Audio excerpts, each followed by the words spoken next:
चला, घरातल्याच वस्तूंमधून नको असलेल्या केसांवर एक जबरदस्त नैसर्गिक उपाय पाहूया. पार्लरमध्ये जाणं, केमिकल क्रीम्स वापरणं, या सगळ्या त्रासाला नक्कीच वैतागला असाल नाही का? मग हा पारंपरिक उपाय करून बघा.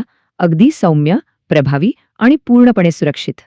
याची सुरुवात होते बटाटा आणि आल्याच्या रसाने, जे त्वचेसाठी खूप फायदेशीर आहेत. असं केल्याने बटाट्याचं स्टार्च भांड्याच्या तळाशी जमा होतं आणि हेच आपल्याला हवंय. हेच जे स्टार्च आहे ना, तेच आपल्या पॅकचा मुख्य आधार बनेल. आता पाहूया या स्टार्चपासून एक शक्तिशाली पेस्ट कशी बनवायची ते. तुरटी फार महत्वाची आहे. ती त्वचेला इन्फेक्शनपासून वाचवते आणि रॅशेस येऊ देत नाही.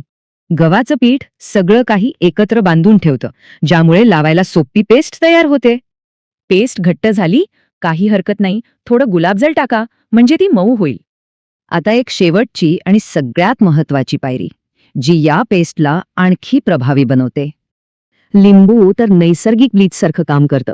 त्यानी टॅन निघून त्वचा मस्त उजळते. चला, मिश्रण तर तयार झालंय. आता ते त्वचेवर लावायची योग्य पद्धत पाहू. हा उपाय चेहऱ्यावरचे बारीक केस काढायला उत्तम आहे आणि केस जाडही येत नाहीत. हे मिश्रण नैसर्गिक वॅक्स सारखं काम करतं, त्यामुळे केस अगदी आरामात निघतात. तर बाजारातल्या क्रीम्सच्या तुलनेत आपला घरगुती उपाय कसा आहे, चला बघूया. म्हणजे बघा, फरक अगदी स्पष्ट आहे.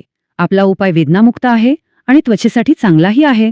थोडक्यात सांगायचं तर, ही सोपी पेस्ट फक्त केस नाही काढत, तिचे फायदे अनेक आहेत.